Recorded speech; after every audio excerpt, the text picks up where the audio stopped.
Hello everyone, this Shri UPPCS की concept master class series में आप सभी का स्वागत है। मेरा नाम है दिशा भट्ट और आज हम लोग बात करने वाले हैं गवर्नर यानी कि राज्यपाल के बारे में। तो चलिए स्टार्ट करते हैं। इससे पहले जो मैंने वीडियो बनाया था वो प्रेसिडेंट के ऊपर बनाया था, तो मेरी आप सभी से एक रिक्वेस्ट है कि अगर आपने वो वीडियो नहीं देखी है तो सबसे पहले आप उस वीडियो को जाके देखिए। जब आप प्रेसिडेंट के फंक्शंस और उनके पावर्स के बारे में समझोगे तो गवर्नर आपको ऑटोमेटिकली अपने आप समझ में आएंगे, राइट? क्योंकि बहुत सारी जो चीजें हैं वो बहुत सिमिलर हैं गवर्नर एंड प्रेसिडेंट के बीच में। ठीक है, तो पहले आप उस वीडियो को जाकर के देखिएगा। ऑलराइट, तो चलिए बात करते हैं गवर्नर के बारे में यानी कि राज्यपाल। तो सबसे पहले गवर्नर के ऑफिस की जरूरत क्यों पड़ी, क्यों कॉन्स्टिट्यूशन में गवर्नर के ऑफिस का उल्लेख है, तो चलिए जानते हैं। सबसे पहले इसका रीजन समझते हैं कि गवर्नर का ऑफिस क्यों बना है, आखिरकार क्यों आवश्यकता पड़ी गवर्नर के ऑफिस की। तो जैसा कि आप सभी को पता है कि हमारे देश में यानी कि इंडिया में गवर्नमेंट जो है वो मेनली 2 लेवल्स पे ऑपरेट करती है। वैसे तो 3 लेवल पे ऑपरेट करती है। हमारे पास सेंट्रल गवर्नमेंट है, स्टेट गवर्नमेंट है, देन उसके बाद लोकल गवर्नमेंट यानी कि पंचायती राज इंस्टीट्यूशन वो भी है। बट मुख्य रूप से हमारे पास क्या है, सेंट्रल गवर्नमेंट है और स्टेट गवर्नमेंट है। ठीक है, सेंट्रल के लिए क्या कौन है हमारे पास, प्राइम मिनिस्टर जी, और स्टेट के लिए कौन है, चीफ मिनिस्टर यानी कि मुख्यमंत्री। ओके, अब सेंट्रल गवर्नमेंट और स्टेट गवर्नमेंट के बीच में लिंक बैठाने का काम किसका है, कौन इनके दोनों के बीच में एज अ ब्रिज जो है वो एक्ट करते हैं, वो है हमारे गवर्नर। ओके, तो ये इंपॉर्टेंस है गवर्नर के ऑफिस की। गवर्नर का जो ऑफिस है यानी कि जो गवर्नर है वो एक लिंक की तरह काम करते हैं स्टेट और सेंटर के बीच। स्टेट गवर्नमेंट में जो भी चल रहा है उसको जो है सेंट्रल गवर्नमेंट तक पहुंचाना, उसकी इंफॉर्मेशन, उसकी जानकारी प्रेसिडेंट को देना, ये सब काम किसका है, गवर्नर का। और भी बहुत सारे फंक्शंस होते हैं, बहुत सारे कुछ अलग प्रकार के बिल्स होते हैं जो गवर्नर प्रेसिडेंट के लिए रिजर्व कर सकते हैं। तो ये सारी चीजें होती हैं। ऑलराइट, तो गवर्नर एक तरीके से लिंक की तरह काम करते हैं सेंट्रल और स्टेट गवर्नमेंट के बीच में। ठीक है, गवर्नर का एक और मुख्य फंक्शन है, स्टेट गवर्नमेंट कॉन्स्टिट्यूशन प्रोविजंस के अकॉर्डिंग फंक्शन कर रही है या नहीं, है ना। अगर सरकार चल रही है किसी भी स्टेट में, वो कॉन्स्टिट्यूशन के मुताबिक चल रही है या नहीं, तो इस चीज को कौन इंश्योर करते हैं, गवर्नर। ठीक है, तो एक न्यूट्रल कॉन्स्टिट्यूशनल ऑफिस है, यानी कि गवर्नर का जो पद है वो क्या है, न्यूट्रल होता है। ठीक है, ऑलराइट, तो चलिए बात करते हैं सबसे पहले कि संविधान में इन्हें कहाँ जगह दी गई है। तो गवर्नर का जो ऑफिस है, अगर हम कॉन्स्टिट्यूशन के पार्ट 6 को देखेंगे तो पार्ट 6 में हमें गवर्नर का ऑफिस का वर्णन मिलेगा। वहां पे इनका ऑफिस जो है मेंशन है, जो कि स्टेट से संबंधित है। पार्ट 6 आपका किससे रिलेटेड है, स्टेट से रिलेटेड है। अब इसी पार्ट 6 में हमें गवर्नर के ऑफिस का उल्लेख मिलता है। जो आर्टिकल्स हैं जो हमको मेनली पढ़ने हैं, गवर्नर से संबंधित आर्टिकल्स आपके कितने हैं, 153 से लेके आर्टिकल 162 तक। ये जितने भी आर्टिकल्स हैं आपके सब गवर्नर से रिलेटेड हैं। अब गवर्नर जो है वो स्टेट एग्जीक्यूटिव यानी कि राज्य कार्यपालिका का भाग है। ओके, जो गवर्नर है वो स्टेट एग्जीक्यूटिव का ही अंग है। अब सवाल ये उठता है कि स्टेट एग्जीक्यूटिव में कौन कौन से और बाकी ऑफिसर्स शामिल हैं। तो देखिए, एक तो गवर्नर स्टेट एग्जीक्यूटिव का पार्ट है, देन चीफ मिनिस्टर भी एग्जीक्यूटिव का पार्ट है, then council of minister and advocate general of state. ठीक है, तो ये सब जो है वो स्टेट एग्जीक्यूटिव का पार्ट माने जाते हैं। अच्छा, जब हमने प्रेसिडेंट पढ़ा था तो मैंने आपको बताया था कि प्रेसिडेंट जो है वो भी एग्जीक्यूटिव का पार्ट है। ठीक है, अब सेंट्रल एग्जीक्यूटिव में कौन से जो आपके कंपोनेंट्स हैं वो शामिल हैं। सेंट्रल एग्जीक्यूटिव में कौन कौन आएंगे, सबसे पहले प्रेसिडेंट का ऑफिस आएगा। ठीक है, प्रेसिडेंट का ऑफिस आएगा, देन वाइस प्रेसिडेंट भी एग्जीक्यूटिव का पार्ट है, then prime minister, then council of minister and then advocate general. एक डिफरेंस आप देख पा रहे होंगे कि सेंट्रल एग्जीक्यूटिव में 5 आपके जो हैं पार्ट्स हैं, लेकिन स्टेट एग्जीक्यूटिव में सिर्फ 4 हैं। तो आपको ये पता होना चाहिए कि स्टेट पे वाइस गवर्नर नाम का कोई पोस्ट जो है नहीं बनाया गया है। कॉन्स्टिट्यूशन ने वाइस गवर्नर नाम का कोई पोस्ट नहीं बनाया है। ठीक है, जैसे प्रेसिडेंट के नीचे यहाँ पे वाइस प्रेसिडेंट होते हैं, वैसे ही गवर्नर के नीचे कोई वाइस गवर्नर का कोई ऐसा कोई पोस्ट नहीं है। ठीक है, तो ये बात आपको ध्यान में रखनी है। ऑलराइट, ठीक है, चलिए आगे बढ़ते हैं। तो जो राज्यपाल होते हैं यानी जो गवर्नर होते हैं वो स्टेट के एक कॉन्स्टिट्यूशनल हेड होते हैं। ठीक है, आर्टिकल 153 क्या कहता है, आर्टिकल 153 ये कहता है कि हर स्टेट में गवर्नर का एक ऑफिस होना चाहिए। प्रत्येक स्टेट के लिए एक गवर्नर होना चाहिए। ये किसमें लिखा गया है, आर्टिकल 153। तो आर्टिकल 153 आप याद रखेंगे। गवर्नर की नियुक्ति कैसे की जाती है, क्या गवर्नर के लिए कोई इलेक्शन कंडक्ट कराया जाता है। जब हमने प्रेसिडेंट पढ़ा था तो प्रेसिडेंट में हमने देखा था कि उनके लिए एक इलेक्टोरल कॉलेज बनाया जाता है, वहां पे वोटिंग होती है। ठीक है, रिकमेंड किया जाता है नाम एंड देन उसके बेसिस पे वोटिंग की जाती है। लेकिन गवर्नर की जो नियुक्ति है वो बहुत सिंपल है। गवर्नर की नियुक्ति, अपॉइंटमेंट भी बहुत सिंपल है और उनको रिमूव करना भी बहुत आसान है। ठीक है, तो सिंपली गवर्नर की जो नियुक्ति है वो प्रेसिडेंट द्वारा की जाती है। ठीक है, गवर्नर की नियुक्ति प्रेसिडेंट द्वारा की जाती है। इनके लिए कोई डायरेक्ट इलेक्शन नहीं कराया जाता है, ठीक है। मैंने आपको बताया था कि प्रेसिडेंट के लिए हम डायरेक्ट इलेक्शन क्यों नहीं करा रहे हैं, तो सेम लॉजिक जो है आप यहाँ पे भी अप्लाई कर सकते हैं। अगर आपने वो वीडियो देखी है तो आप समझ पाएंगे कि गवर्नर के लिए डायरेक्ट इलेक्शन हम क्यों नहीं कंडक्ट करा रहे हैं, है ना। एक बार फिर से मैं आपको थोड़ा एक्सप्लेनेशन दे देती हूँ। देखिए, डायरेक्ट इलेक्शन हम क्यों नहीं करा रहे हैं गवर्नर के लिए। अगर आप जानते हो कि जो गवर्नर है वो सिर्फ एक नॉमिनल हेड है, ठीक है, वो सिर्फ एक नॉमिनल हेड है, यानी कि उनके जो फंक्शंस है वो सिर्फ नाम मात्र हैं। उनका काम क्या है, पेपर पर साइन करना। स्टेट गवर्नमेंट अगर कोई लॉ बना रही है, कोई प्रोविजन ला रही है, कोई कानून लेकर के आ रही है, तो गवर्नर को सिर्फ उस पर साइन करना है। उनका ऐसा कोई रियल फंक्शन नहीं होता है, ठीक है। तो क्या हो जाएगा, वो बहुत कॉन्ट्राडिक्टरी हो जाएगा और काफी जो है कॉन्फ्लिक्ट हो सकता है सीएम के ऑफिस में और प्रेसिडेंट के ऑफिस, सॉरी, गवर्नर के ऑफिस में, ठीक है। सीएम और गवर्नर के ऑफिस के बीच में कॉन्फ्लिक्ट आ सकता है, क्योंकि आपने दोनों का इलेक्शन करा दिया है, ठीक है। दोनों का इलेक्शन करा दिया है, सीएम को एमएलए ने चुना है और गवर्नर का जो है डायरेक्ट इलेक्शन हुआ है। तो गवर्नर क्या बोलेंगे कि आपने हमारा डायरेक्ट इलेक्शन करा दिया है, लोगों ने हमें चुन करके यहाँ पे बिठाया है और आप हमें कोई पावर ही नहीं दे रहे हो, सारी पावर आप जो है सीएम और काउंसिल ऑफ मिनिस्टर सब आप ही लेकर के जा रहे हो। तो इस तरह से एक कॉन्फ्लिक्ट आ सकता था दोनों ऑफिस के बीच में, इसलिए गवर्नर की नियुक्ति प्रेसिडेंट द्वारा की जाती है, ठीक है। कोई सेंस नहीं बनता डायरेक्ट इलेक्शन कराने का, इसलिए डायरेक्ट इलेक्शन नहीं कराया जाता। ओके, नाउ अगेन ये चीज हम जान चुके हैं, गवर्नर डायरेक्टली इलेक्टेड आपके नहीं होंगे, संवैधानिक रूप से नियुक्त प्रेसिडेंट करते हैं, लेकिन व्यवहार में यूनियन काउंसिल ऑफ मिनिस्टर की सलाह पर की जाती है। अब आपको पता होगा प्रेसिडेंट गवर्नर की नियुक्ति कर रहे हैं, लेकिन प्रेसिडेंट अपनी मर्जी से किसी को भी चुन के गवर्नर नहीं बना रहे हैं, ठीक है। जब हमने प्रेसिडेंट के बारे में पढ़ा था तो आपने ये जाना था कि प्रेसिडेंट किसके एडवाइस पे काम करते हैं, union council of minister. Union council of minister जो बोलेगी प्रेसिडेंट वही करेंगे। तो जिसको भी union council of minister governor बनाना चाहती हैं उनको ही प्रेसिडेंट जो है एज अ गवर्नर नियुक्त करेंगे, ठीक है। अब राज्यपाल की योग्यताएं यानी कि qualifications to become a governor, अगर आप गवर्नर बनना चाहते हो तो दो आपकी क्वालिफिकेशंस होनी चाहिए, ये आपके आर्टिकल 157 में मेंशन है, ठीक है। आप गवर्नर तभी अपॉइंट किए जा सकते हैं अगर आप भारत के नागरिक हैं, आपको सिटीजन ऑफ इंडिया होना पड़ेगा। दूसरा, आपकी जो एज होनी चाहिए, मिनिमम एज होनी चाहिए, वो कितनी होनी चाहिए, 35 ईयर्स। अच्छा, प्रेसिडेंट की मिनिमम एज कितनी थी ये आप मुझे कमेंट सेक्शन में बताइए, हमने लास्ट वीडियो इस पे बनाया है तो आपको पता होना चाहिए कि प्रेसिडेंट की भी मिनिमम एज कितनी थी। ऑलराइट, आगे बढ़ने से पहले एक अनाउंसमेंट है आप सभी के लिए। तो अभी करंटली फेस्टिव लर्निंग ऑफर चल रहा है जो कि 26 अगस्त से 30 अगस्त तक होगा, और इसकी खास बात यह है कि सभी कोर्सेज पे लोएस्ट प्राइस पे आपको मिलेंगे, यानी कि साल का सबसे लोएस्ट प्राइस पे आपको ये सारे कोर्सेज अवेल हो पाएंगे, ठीक है। अगर आप ये ऑफर अवेल करना चाहते हो तो आप इस नंबर पे कॉल कर सकते हैं 87501 एंड 87501। चलिए आगे बढ़ते हैं। अब आर्टिकल 163 के बारे में जानते हैं कि आर्टिकल 163 क्या कह रहा है।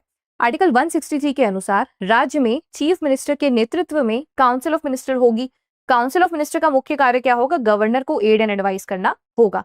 जैसे president union council of minister की हेल्प से, सलाह से, एड से काम करते हैं, वैसे ही गवर्नर भी क्या होंगे, जो स्टेट काउंसिल ऑफ मिनिस्टर होगी हेडेड बाय चीफ मिनिस्टर, उनकी ही सलाह पर काम करेंगे, ठीक है। यानी गवर्नर अपनी मर्जी से कोई भी एक्शन नहीं ले सकते, उनकी जितनी भी पावर्स हैं वो कहां से आ रही हैं, council of minister headed by the chief minister, ठीक है। सामान्यतः गवर्नर अपने कॉन्स्टिट्यूशनल फंक्शन का प्रयोग काउंसिल ऑफ मिनिस्टर की एड से ही करेंगे। जो भी फंक्शन गवर्नर के हैं वो किसकी एड से करेंगे, काउंसिल ऑफ मिनिस्टर, ठीक है। इसलिए राज्य के पार्लियामेंट्री सिस्टम में गवर्नर को सामान्यतः यानी कि नॉमिनल हेड बोला जाता है ना। ये बात मैं आपको समझा चुकी हूँ कि गवर्नर को सिर्फ एक नॉमिनल हेड बोला गया है, उनका काम है पेपर पे साइन करना। वेल जो रियल पावर्स हैं वो किसके पास है, council of minister headed by the chief minister, इनके पास होती है रियल पावर। क्यों, क्योंकि भाई ये लोगों के द्वारा चुन करके आए हैं, इनको पावर नहीं देंगे तो किसको देंगे, राइट। चलिए अब एक हरगोविंद पंत केस था, उसके बारे में भी थोड़ा जान लेते हैं, ठीक है।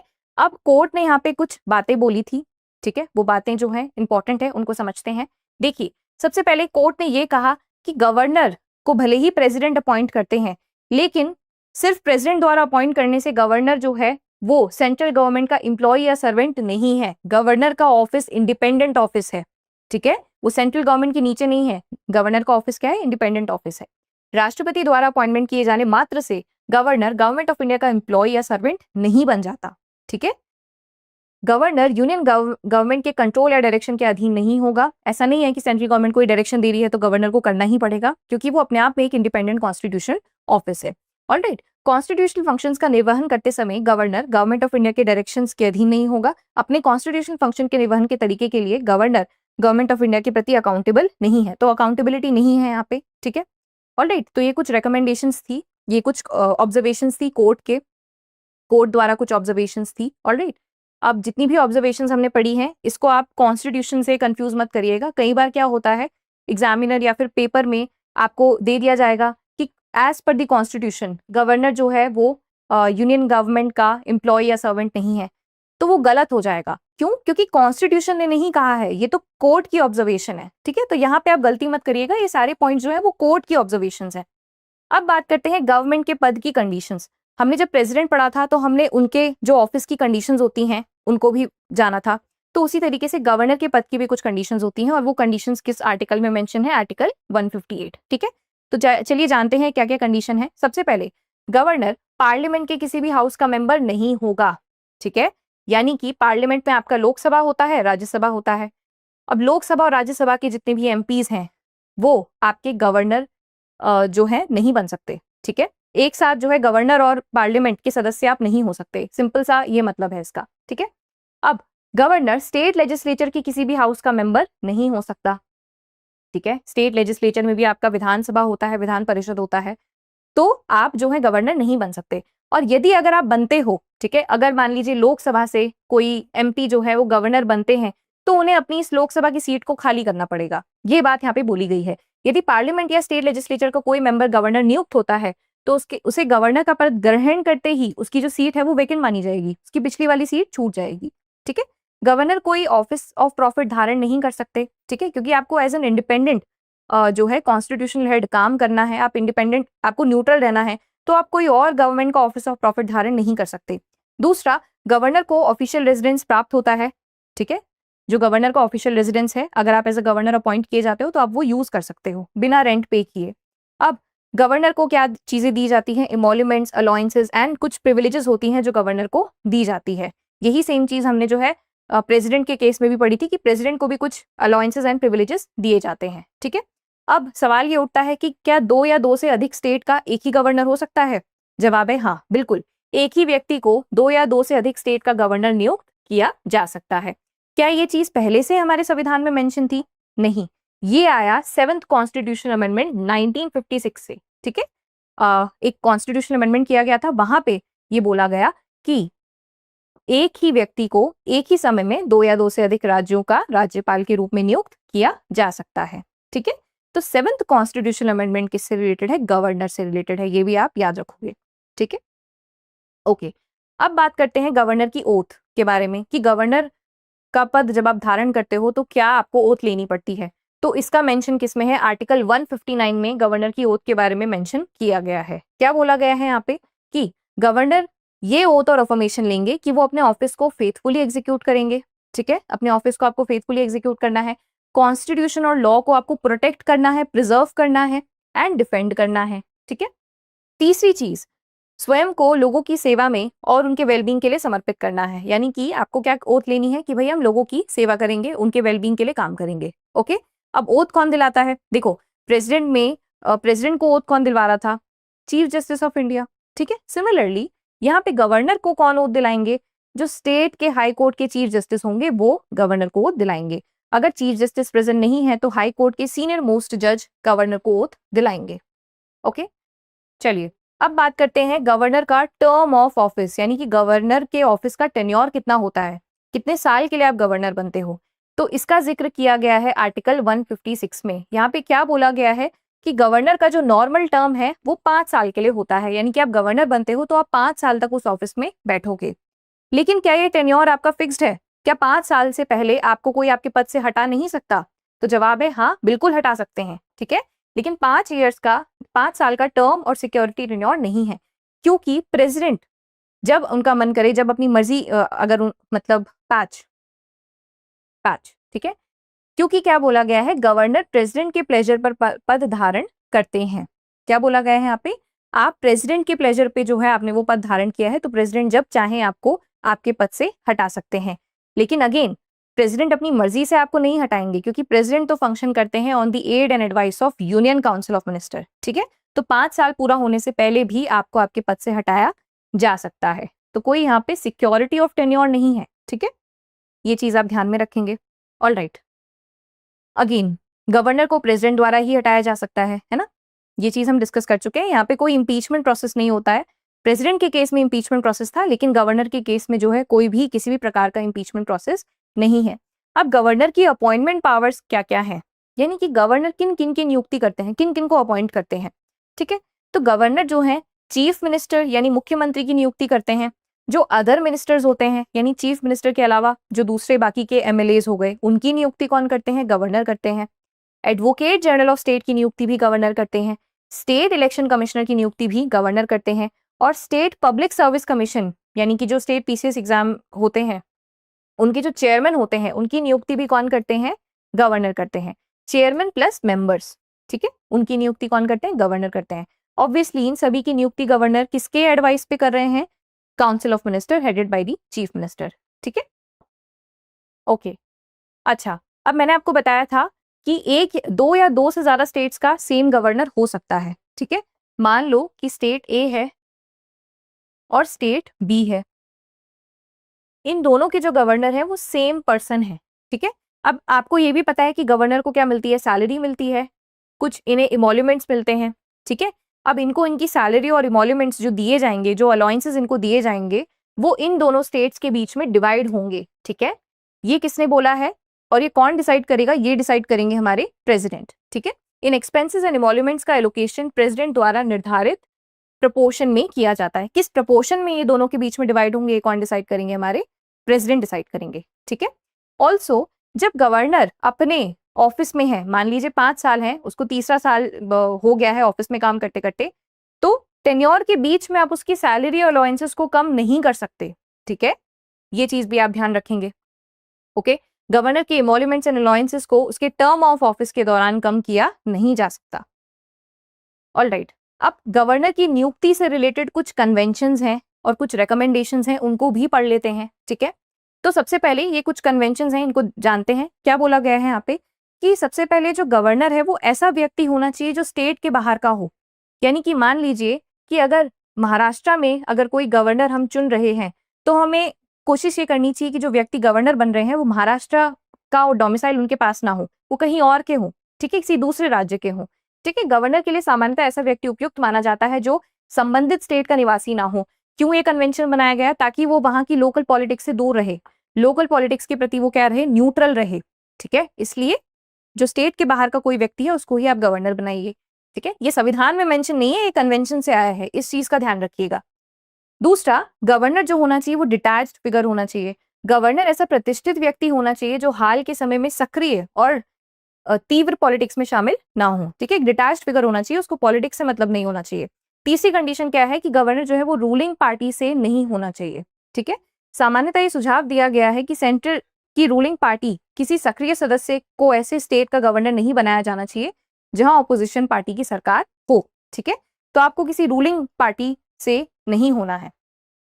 ठीक है, चलिए अब लास्ट में एक प्रश्न है जो आपको सॉल्व करना है। चलिए, असर्शन और रीजन दिया गया है यहाँ पे। असर्शन क्या कहता है कि भारतीय संविधान के अनुसार एक ही व्यक्ति एक ही समय में 2 या 2 से अधिक राज्यों के गवर्नर के रूप में कार्य नहीं कर सकते। रीजन दिया गया है, भारतीय संविधान के आर्टिकल 153 में कहा गया है कि प्रत्येक राज्य के लिए एक गवर्नर होगा।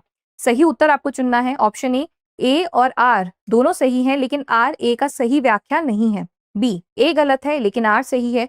सी, ए और आर दोनों सही है तथा आर ए की सही व्याख्या है। ऑप्शन डी, ए सही है लेकिन आर गलत है। तो आपको बताना है क्या ये दोनों स्टेटमेंट सही है या दोनों में से कोई एक गलत है। अपना उत्तर जो है वो कमेंट सेक्शन में लिखिए। आई होप आपको आज का लेक्चर अच्छा लगा होगा। Thank you so much for watching, have a good day. अब एग्जाम की तैयारी को और बेहतर करने के लिए हमारे चैनल को लाइक, शेयर और सब्सक्राइब करना ना भूलें।